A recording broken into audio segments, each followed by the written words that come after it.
হাইকোর্টের রায়ের পর বুলডোজারে গুড়িয়ে গেল তৃণমূল যুব সভাপতি পাপাই ঘোষের অবৈধ বাগান বাড়ি। বহরমপুর শহর তৃণমূলের যুব সভাপতি পাপাই ঘোষের অবৈধ বাগান বাড়ি ভেঙে গুড়িয়ে দিল প্রশাসন। বহরমপুর পুরসভার 3 নম্বর ওয়ার্ডে সৈয়দাবাদের সুরসুরি মাঠ লাগোয়া এলাকায় ছিল ওই বাগান বাড়ি।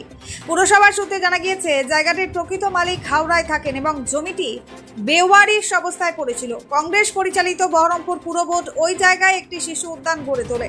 পরে পুরসভা তৃণমূলের দখলে এলে নকল দলিল তৈরি করে ওই জায়গা দখল নেন পাপাই ঘোষ বলেই অভিযোগ। স্থানীয় বাসিন্দাদের অভিযোগ, এই বাগান বাড়িতে বসে এলাকার সমস্যার সমাধান থেকে হুমকি দেওয়া পর্যন্ত সবকিছু চলত। প্রতি রাতে অনুগামীদের জমায়েত মদ্যপানের কারণে রাতের বেলা পাড়ার মহিলাদের সেই রাস্তা দিয়ে যেতে ভয় পেতেন।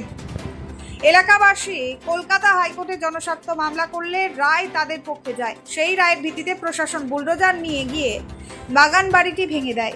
একই সঙ্গে 3 নম্বর ওয়ার্ডের কাউন্সিলর উমা ঘোষের স্বামী মিন্টু ঘোষের একটি ক্যাফেও ভেঙে গুড়িয়ে দেওয়া হয়েছে বলেই স্থানীয় সূত্রে জানা গিয়েছে। ঘটনাকে কেন্দ্র করে এলাকায় ব্যাপক চাঞ্চল্যের সৃষ্টি হয়েছে। ব্যুরো রিপোর্ট, চেতনা নিউজ। কি হয়েছে এখানে ঘটনাটা? এখানে কি হয়েছে বলতে পারবো না, তবে এটা পাপাই ঘোষের বাগান বাড়ি। আমি পাপাইয়ের মা বলছি। আমার এই জায়গার দলিল আছে। হ্যাঁ, যিনি বিক্রি করেছে তার আমি নাম জানি না, ছেলে এখন কোথায় আছে তাও জানি না, কিন্তু আমার দলিল আছে। আমি কোর্টে দলিল পেশ করেছি। তাতে নোটিশ দেওয়ার পর শুনলাম যে ভাঙবে না, মিন্টু ঘোষেরটা ভেঙে গেছিলো, ভাঙবে না। তারপরে আজ হঠাৎ করে ভেঙেছে, আমাদের কিছু জানায়নি। তবে পাড়ার লোক মাছ পিটিশন জমা দিয়েছে, আমি এটুকু শুনলাম। মানে এই যে এখানে কি কোনো আপনাদের কি কোনো নোটিশ করা হয়েছিল যে হ্যাঁ, নোটিশ করেছে, নোটিশ লাগিয়ে দিয়ে গেছিলো, কাগজ লাগিয়ে দিয়ে গেছিলো। তারপরে ভাঙেনি এক সপ্তাহ, সেদিনই ভাঙার কথা ছিল। দিন 10 পর ভাঙলো। আজকের কথা আমরা জানি না কখন ভাঙলো। কতদিন আগে নোটিশ? এই দিনে 10-12 দিন হবে নোটিশটা কি দিয়েছে। করা হতো মূলত? এখানে কিছুই না, ছেলে আমার মানে এখানে যুব সভাপতি ছিলেন বহরমপুরের, তাই আমার ছেলে এই জায়গাটা কিনেছিল। আমার ছেলের দলিল আছে, আমার বৌমার নামে আছে এই জায়গা। হ্যাঁ, দলিল আমি কোর্টে পেশ করেছি, ভাঙবে না শুনলাম, তা শুদ্ধ ভেঙে দিয়ে গেল। হ্যাঁ, তা আমার ছেলে এই জায়গাটা আমার বেটার বোন নামে আছে। আপনার বেটার বউ তো পাপাইয়ের বউ, প্রধান। হ্যাঁ, উনি আমার বৌমার নামে এটা ছিল। কিন্তু এটা কেনা জায়গা, যিনি দিয়েছেন সেও রেজিস্ট্রি দিয়েছেন। হ্যাঁ, আমার ছেলে কিন্তু জায়গাটা কিনেছে। তা কি করে বলবো, এখন ধরেন রাজনীতিতে তো এখন ধরে কেউ দোষ করলেও বলছে, না করলেও দোষছে। আমার ছেলে তো এখানে খুব খারাপ রিপোর্ট কেউ দিতে পারবে না, কেননা আমার ছেলে তো লোকের মানুষের সে করেছে, অনেকেই করেছে। 100টার মধ্যে 90টা 75% মানুষ ভালো বলবে, কিন্তু সবাই তো ভালো বলবে না বলুন। এখন যেহেতু বিজেপি চলে এসছে, না আমার ছেলে কোনো কিছু নেই। এখানকার যুব সভাপতি এই জায়গাটা অনেকে বলছে যে অবৈধ নির্মাণ করে দখল করেছিল। না না, দলিল আপনি বলছেন যে এটা কেনা হয়েছে। কেনা আছে, আমার দলিল আছে, আমার কোর্টে পেশ করা আছে। স্থানীয় বাসিন্দারা বলছে রাত্রিবেলায় অরাজনৈতিক কাজকর্ম করা হতো। কিচ্ছু না, ফালতু কথা। এখানে হ্যাঁ, অনুষ্ঠান একটু জন্মদিন করতো, ছেলে মেয়ের আমাদের একটু ইয়ে করতো, আর কিছুই না। বলবে কেস চলছে, তা আমি বলতে পারবো না ওসব কথা।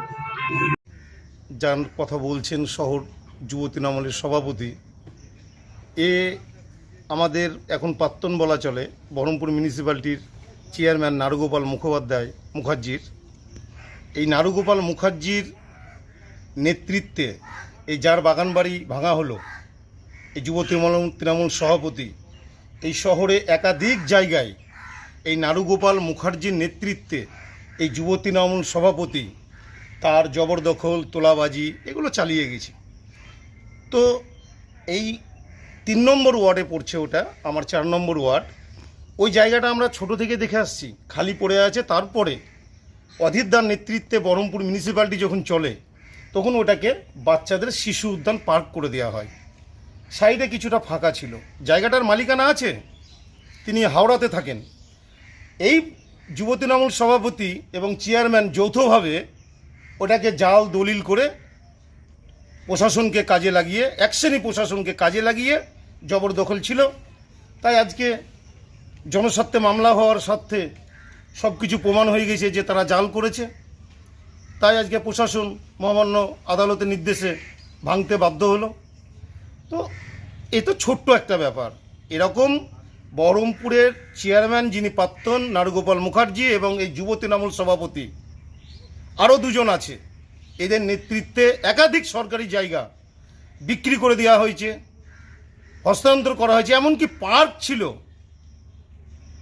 আমি বলে দেবো, পার্ক ছিল 19 নম্বর ওয়ার্ডে, সে পার্কটাকে পয়সার বিনিময় অন্যজনকে দিয়ে সেই পার্ককে, এবং সুইমিং পুল ছিল সেটাকে বন্ধ করে এখন সেখানে গোডাউন হয়ে গেছে, বাচ্চাদের খেলার জায়গা। প্রমাণ তথ্য দিয়ে বলছি, 19 নম্বর ওয়ার্ডে এই বহরমপুর চেয়ারম্যানের নেতৃত্বে আর ওখানকার কাউন্সিলর, যে 19 নম্বরের কাউন্সিলর, তার তত্ত্বাবধানে এরকমভাবে লুট হয়েছে। সব কিছুতে বহরমপুর মিউনিসিপ্যালিটির চেয়ারম্যান যুক্ত ছিল, তদন্ত সব কিছু। একটা বাচ্চাদের খেলা পার্ক, সুইমিং পুল, তাকে কোনো ব্যবসাদারের হাতে পয়সার বিনিময় দিয়ে দেওয়া হলো, জবরদখল করে পাঁচির দিয়ে বাউন্ডারি করে। চ্যালেঞ্জ করুক বহরমপুর মিউনিসিপ্যালিটি চেয়ারম্যান, আমি দেখে দিচ্ছি পারছি কিনা। কত লক্ষ টাকার বিনিময় করা হয়েছে তাও জানি আমরা। তা আমি চাইবো, এটাও আমার আদেশ থাকবে, যে পার্ক ছিল, সুইমিং পুল ছিল, পুনরায় যাকে তাকে সেই রূপে ফেরানো হয়, এটা আমার প্রশাসনের কাছে দাবি থাকবে। এত কি করে বলবো, এগুলো তো আমাদের হাতে নেই। আমরা লাগাতার আন্দোলন করব, আমরা চুপ করে বসে থাকবো না। আন্দোলন ছাড়া আমাদের কোনো রাস্তা নেই। আমরা সরকারে আছি না, মিউনিসিপ্যালিটি না, কোনো কিছু। কিন্তু আমরা অনুরোধ করব এই সরকারের কাছে যে এরকম ধরনের এই জেলায় একাধিক দুর্নীতি হয়েছে, জেলা পরিষদে, মিউনিসিপ্যালিটিতে, এগুলো যেন পূর্ণ তদন্ত হোক। বেআইনি ফ্ল্যাট এই শহরে গজে উঠেছে, তারও তথ্য আমরা দিব। আমরা চুপ করে বসে থাকবো না। পয়সার বিনিময়ে অবৈধ ফ্ল্যাট যেগুলো গজে উঠেছে, এগুলো নিয়ে আমরা চুপ করে বসে থাকবো না। এ ব্যাপারেও আমরা কোর্টে যাব। এসি, ফ্রিজ, টিভি বা ওয়াশিং মেশিন কেনার কথা ভাবছেন? তাহলে আর দেরি কেন?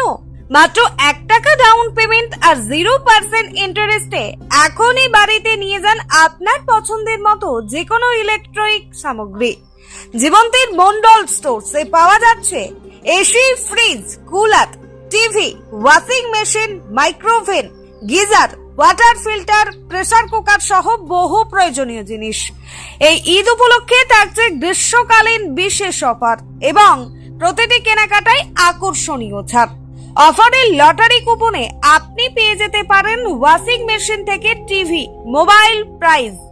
তাই আজই চলে আসুন জীবন্তীর মন্ডল স্টোরসে। প্রযত্নে গৌতম মন্ডল, জীবন্তী, কান্দি, মুর্শিদাবাদ। যোগাযোগ নম্বর 9732983719 অথবা 8597123244।